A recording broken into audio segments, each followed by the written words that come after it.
Hi everybody, Allison J. Waldman here, your SoapCentral.com soapcaster, two-scooper, recapper, and all-around writer du jour.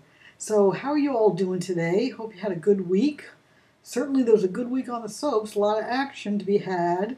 You can always count on the soaps, even in these deadly quiet primetime days on television where there's nothing going on.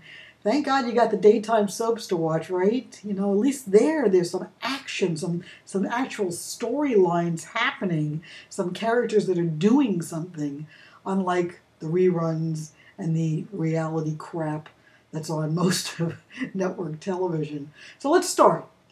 Let's start with the Bold and Beautiful, okay? Since I just did my Bold and Beautiful 2 scoops, I cannot believe how mean Bill Spencer is. As I wrote in my 2-scoop column, when Hope came to him, heart in hand, and asked him to be a father to her because she doesn't have a father in her life. She doesn't feel like Ridge really is committed to her because his torn loyalty with Steffi. That was the chance for Bill to step up and be a good man and to say, yes, Hope, I will welcome you as my daughter-in-law into my family. Instead, he proceeded to cut her to ribbons. He called her unworthy, not good enough to be a Spencer woman. I mean, where does he come off being so judgmental?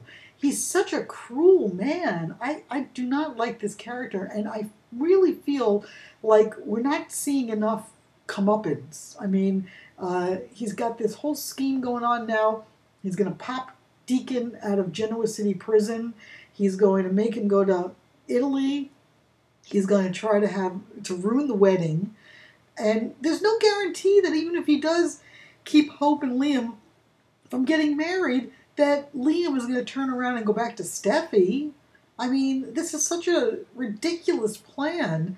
But, he's like, twisting his, twirling his mustache. He's going to make this happen. Frankly, I find it really reprehensible. And I find it reprehensible that the people around him, like Allison and Justin, just go along and let him do these, pretty disgusting things. And that Katie, after the fact, just forgives him. So, to me, Bill Spencer has become the Grinch. And he's a mean one. Meanwhile, on Young and the Restless, there are plenty of mean characters on Young and the Restless, too. Phyllis has been a mean bitch plenty of times, but I felt terrible for her on Friday when she was screaming in agony, losing her baby, and Daisy was standing outside the door by the elevator and refused to come and help her.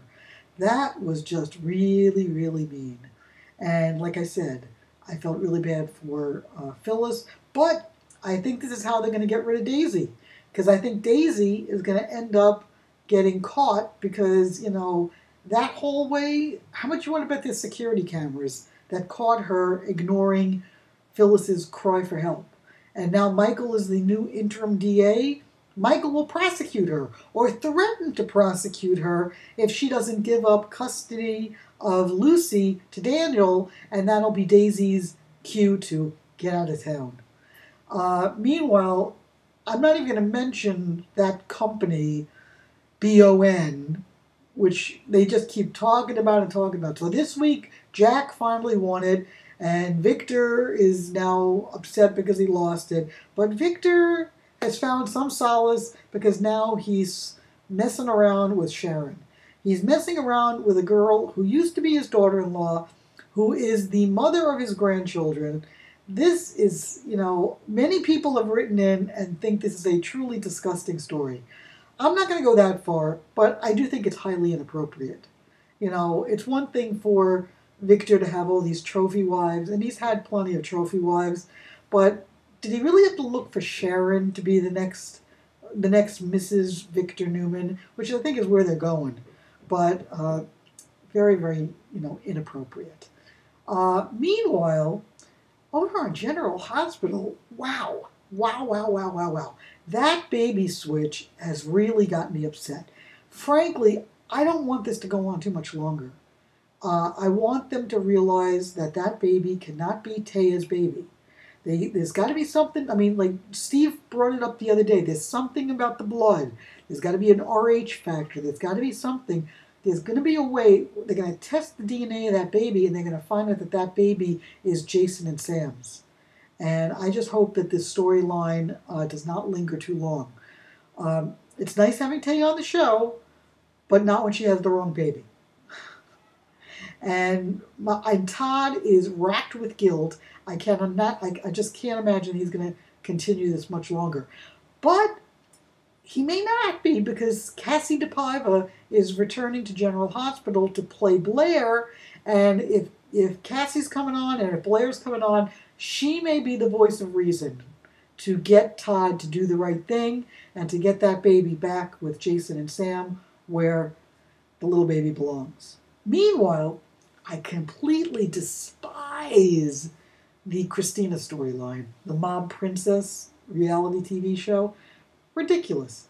Absolutely. I know I sound like Judge Judy.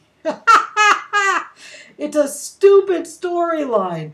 First of all, that a reality TV show would be, schlepping up to, to Port Charles, New York, which is supposedly like the equivalent of Buffalo.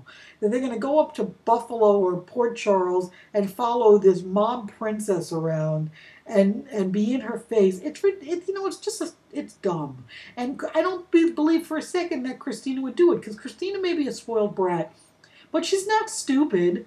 I mean, she knows that her father is in a very dangerous profession, to say the least, and she's not going to put him on television. I mean, and of course she's compromising. What did her mother do to deserve this? What has Alexis done? So they pulled some strings to get her into Yale.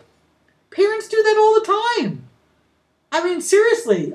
I don't know about you, but I know parents that are, buying, SAT tests for their kids and making sure their kids get into certain universities, giving a sizable donation to make sure their kids get into certain schools. So, so Sonny and Alexis pulled a few strings to get her into Yale. That's not the worst thing in the world. She's making it out like they, broke some law. Believe me, they've broken lots of laws. This wasn't one of them. Also, when you're talking about TV shows, these soap operas trying to ape reality shows, the one that was, the one that started off, at least as far as I can tell, was the Naked Heiress storyline with Abby on Young and the Restless. And that one, they kind of petered that one out. Now, of course, I think they're going to try to bring in another reality TV show to Young and the Restless if they get a Restless-style show going with Billy. But frankly, I don't see this as really a great angle.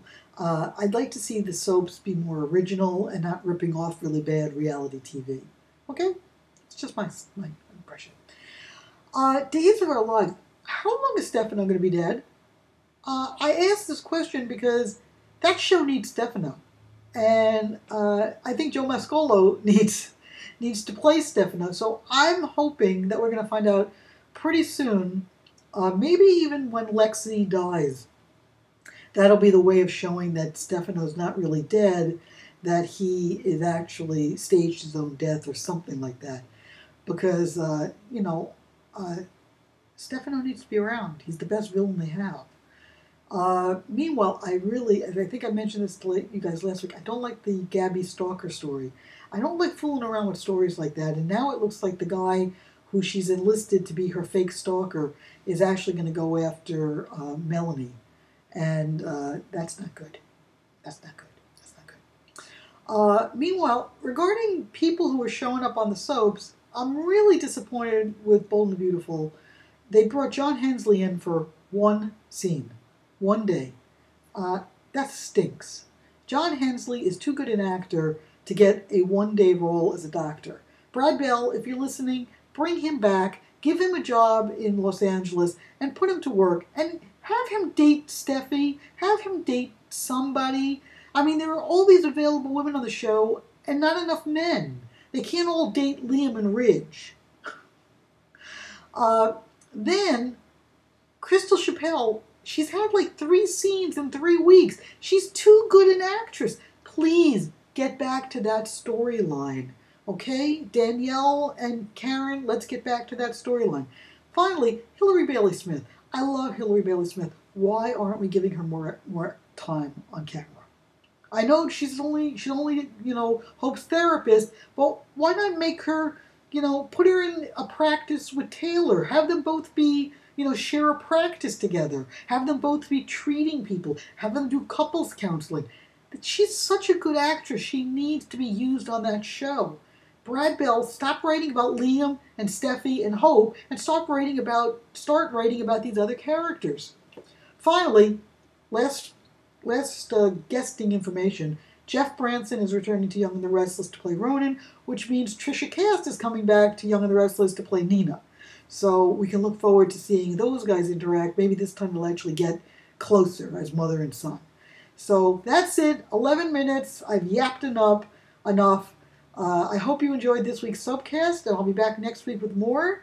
This is Allison J. Waldman, your Soapcaster for SoapCentral.com, signing off, and I'll see you next week. This is June 10th, 2012, and I'll be back. Bye-bye.